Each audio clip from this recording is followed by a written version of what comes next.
God is opening the doors, there's always a player hater. Lahat ng pelikula may kontrabida.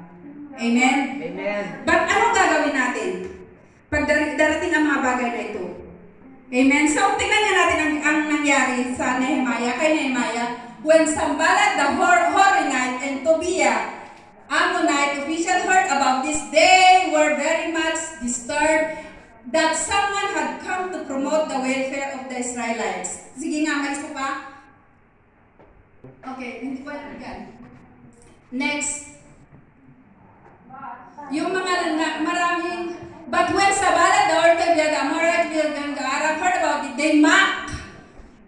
So, Nehemiah was there already, right? He started to build the wall. They mocked and ridiculed us. What is this that you are doing? They asked, are you rebelling against the king? So, may mga salita na sila. They are mocked against Nehemiah. They lie against Nehemiah. They jealous against Nehemiah. You see, there is always a player hater. Somebody, even here, tingnan mo nga yung katabi mo. Baka ikaw ang mayroon dito. Even in the church, believe me, there are. Because this is really the work of the enemy. But what we should do is that when there are lies, when there's somebody who mock us, when there's somebody who destroy our name, our reputation, we should have to know that we are in the right track. Amen. We are in the right direction. Because this is the work of the Satan to disturb us, to distract us. Nehemiah experienced the same. Amen. Sa mga kapatiran dito, ako minsan, sabihin mo nga kung sino nagsabi sa akin ng ganyan. Diba? Sometimes, no, si ganito. Tika nga, hanapin ko nga. Sabi mo daw, ganito. Hindi si ganito. Pupuntahan mo ulit.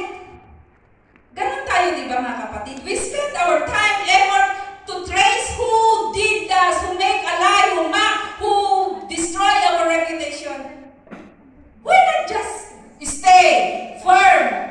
Be strong in the Lord and continue to praise the Lord. Ignore those lies, those mocks na sinasabi nila right, left, and right. Even the church po mga kapatid, we experienced for 8 years here in the church, we experienced somebody like to destroy the name of the JIL church. They mock. The leaders are liars. The workers are. But what we should do? When we should have to know that when things are like this, we have to bear in our mind that we are in the right direction. We are fulfilling the work of God. We are accomplishing our purpose, what God has planned in our life. This is very normal. Sa pelikula, somebody always have to play the role haters. Amen. Don't waste your time na i-trace mo. Ay, kagabi nga pala. Sabi ni Sis Leia, mga kapatid, may nagsasabi na may bayad daw ang anniversary. Sabi ni Sis Leia. Sabi ko naman, by joke only sinong nagsabi niyan? Hanapin mo kung sinong nagsabi niyan. Sabi ko, by joke, hinanap niya talaga. Oo, di ba? Alam natin. Sis, ito mo, in-screenshot na yung conversation.